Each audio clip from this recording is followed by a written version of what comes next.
আসসালামু আলাইকুম। ঢাকা সেন্ট্রাল ইউনিভার্সিটিতে তোমরা যারা এবার ভর্তি পরীক্ষা দিবা 2025-26 সেশনে, তাদের জন্য আজকের এই ভিডিওটা খুবই গুরুত্বপূর্ণ।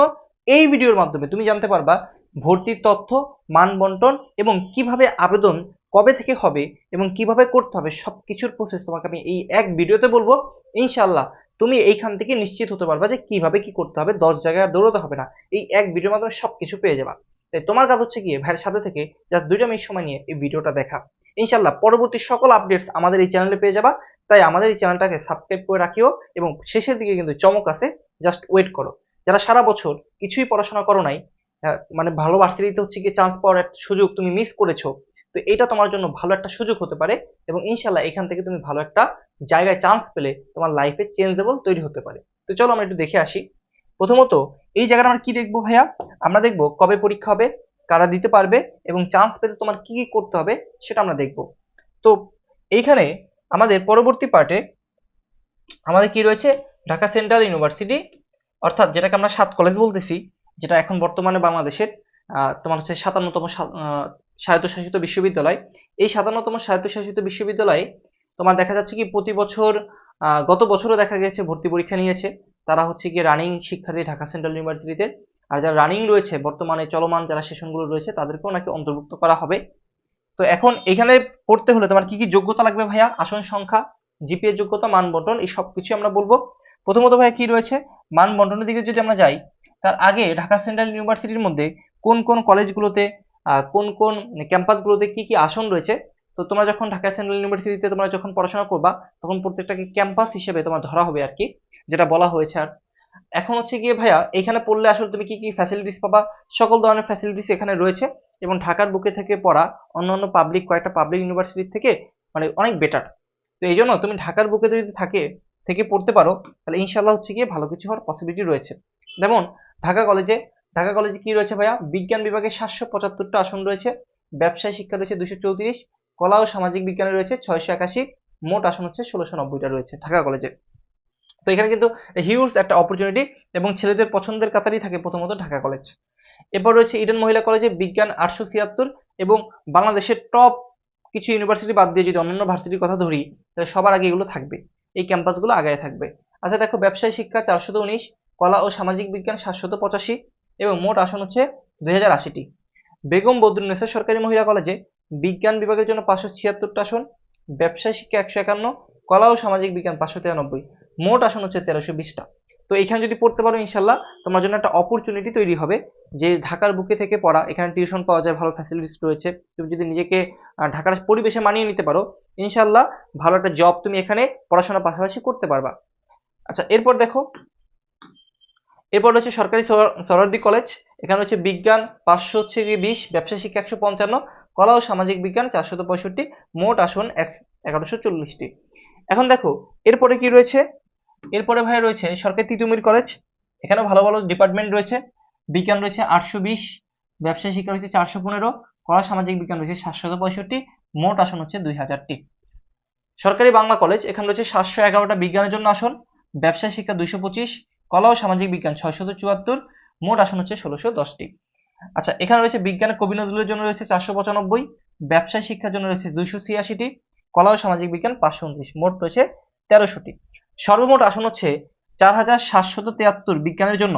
তার মানে প্রতি বছর এখানে দেখা যায় হিউজ পরিমাণ পরীক্ষা দিবে, এই বছর আরো বেশি দিবে। কেন বেশি দিবে? কারণ এটা হচ্ছে কি এখন স্বায়ত্তশাসিত পাবলিক বিশ্ববিদ্যালয় একটা। তো এখানে পড়লে অন্যান্য ভার্সিটির মতো তুমি ফ্যাসিলিটিস পাবা এবং সার্টিফিকেটের মানটাও তোমার মোটামুটি অন্যান্য পাবলিক ইউনিভার্সিটির মতোই হবে।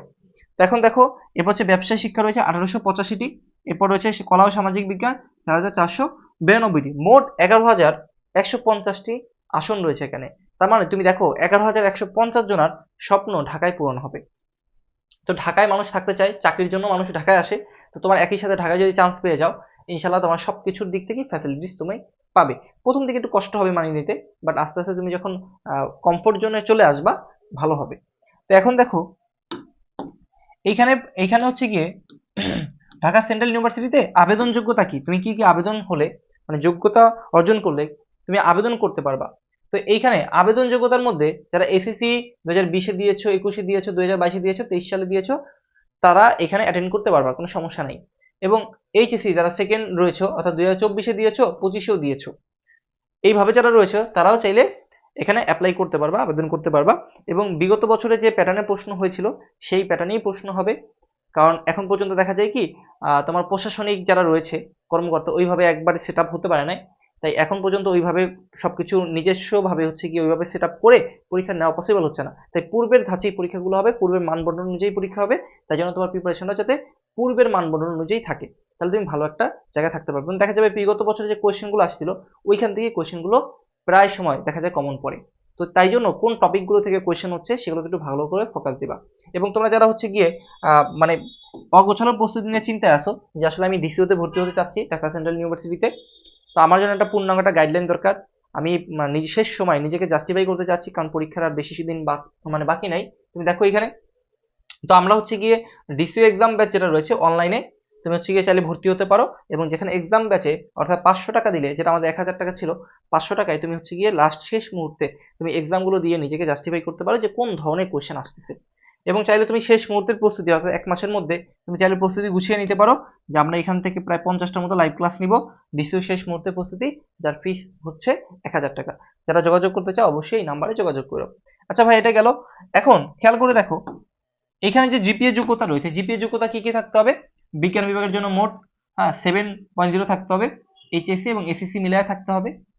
বাণিজ্য বিভাগের জন্য 6.50 থাকতে হবে, দুইটা মিলায় থাকতে হবে। মানবিকের জন্য 6 পয়েন্ট থাকতে হবে, দুইটা মিলায়।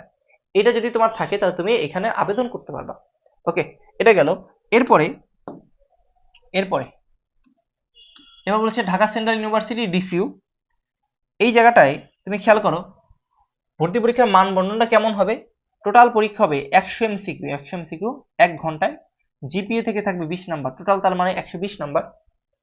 দেখো নেগেটিভ মার্ক থাকবে 0.25 মার্ক থাকবে। পাস মার্ক হচ্ছে 40। ক্যালকুলেটর অ্যালাউ করা যাবে না, মানে ক্যালকুলেটর এখানে অ্যালাউ না। এরপর রয়েছে কি ভাইয়া বিজ্ঞান বিভাগের জন্য রয়েছে এ ইউনিট ফিজিক্স, ফিজিক্স থেকে থাকবে 25টা এমসিকিউ, এখানে 25টা, ম্যাথ 25টা, বায়ো 25টা। 14 বিষয়ের পরিবর্তে তুমি বাংলা অথবা ইংলিশ। তবে এখানে একটা বলে রাখি, বাংলা এবং ইংলিশের ভিতরে তুমি যদি দেখো ফিজিক্স কেমিস্ট্রি হয়তো মেজর সাবজেক্ট, ম্যাথ অথবা বায়োলজির পরিবর্তে যদি তুমি বাংলা দাগাও, দেখা যায় তুমি ম্যাথের পরিবর্তে বাংলা দাগাইলা, তখন কিন্তু ম্যাথ সাবজেক্ট পাবা না। অথবা তুমি বায়োলজির পরিবর্তে তুমি কি করলা, বাংলা ইংলিশ দাগাইলা, তাহলে কিন্তু তুমি বায়োলজির ইংলিশ সাবজেক্ট পাবা না। তাই জন্য এই চারটা তুমি যদি ভালো প্রিপারেশন থাকে তাহলে এই যে তোমার মেজর যেগুলো রয়েছে ফিজিক্স কেমিস্ট্রি ম্যাথ বায়োলজি এগুলোই তুমি দাগাইও। বুঝতে পারছো? এবং এখানে কোনোভাবেই বিভাগ পরিবর্তন করা যাবে না। যেমন এ ইউনিট মানে বিজ্ঞান বিভাগের কেউ হচ্ছে কমার্সে পরীক্ষা দিতে পারবে না, সহজ কথা। বুঝতে পেরেছো? এখন এরপর আসি মানবিকের জন্য কি কি থাকবে। মানবিকের জন্য থাকবে বাংলা থেকে 25, ইংলিশ থেকে 25, জিকে থেকে 50। হচ্ছে কি যে তোমার যে সিলেবাস রয়েছে সেই সিলেবাস অনুযায়ী, যে সিলেবাস যদি ফুল থাকে তাহলে ফুল সিলেবাস। ওকে, বাণিজ্য সি ইউনিটের জন্য থাকবে বাংলা 20, ইংলিশ 20, তারপর হচ্ছে হিসাব বিজ্ঞান যেটা রয়েছে 20 থাকবে, ব্যবসা শিক্ষা থেকে 20টা থাকবে, মার্কেটিং অথবা ফাইন্যান্স 20, যে কোনো একটি। তো এই অবস্থায় পরবর্তী একটু খেয়াল করো এখানে কি রয়েছে ভাইয়া। আবেদনের সময় সম্ভাব্য 1 থেকে 10 তারিখের মধ্যে শুরু হবে, 1 থেকে 10 তারিখের মধ্যে আবেদনটা হতে পারে। তো এই অনুযায়ী তুমি প্রিপারেশন রাখবা, 1 থেকে 10 তারিখের মধ্যে শুরু হতে পারে, অর্থাৎ এই মাসেই শুরু হতে পারে। এবং ভর্তি পরীক্ষার সম্ভাব্য তারিখ হচ্ছে 25 জুন, তখন বেশি কিন্তু সময় নাই, বলা যায় যে গুনে গুনে 1.5 মাসের মতো সময় রয়েছে।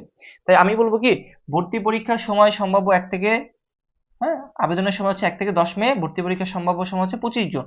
তাহলে তুমি এই অনুযায়ী তোমার প্রস্তুতি গুছিয়ে রাখবা, এবং শেষ সময় তোমার লাস্ট এটা হচ্ছে ফিনিশিং টাচ, এইখানে চান্স হলে ইনশাল্লাহ ভালো কিছু হওয়ার পসিবিলিটি রয়েছে, কারণ এখান থেকে অনেক ভালো ভালো জায়গায় মানুষ যাচ্ছে। তো এখন দেখো এরপরে কি রয়েছে। এই যে তুমি যদি এই সময়টার মধ্যে নিজের প্রস্তুতি গুছাতে চাও অবশ্যই আমাদের অনলাইন এক্সাম ব্যাচে ভর্তি হতে পারো। তুমি চাইলে শেষ সময় এটা জাস্টিফাই করতে, অথবা তোমার যদি প্রস্তুতি অগোছালো থাকে তাহলে তোমরা এইটা করতে পারো চাইলে 1000 টাকায়। তুমি জাস্ট হচ্ছে গিয়ে হোয়াটসঅ্যাপে মেসেজ দিবা, আমরা তোমাদেরকে রিপ্লাই দিব, প্রসেস বলে দিব, ইনশাল্লাহ ভালো কিছু হবে। এবং 111 পাঠশালায় তোমরা ফলো করে রাখিও, আর আমাদের চ্যানেলে সাবস্ক্রাইব করে রাখিও পরবর্তী আপডেট পেতে হবে। ওকে।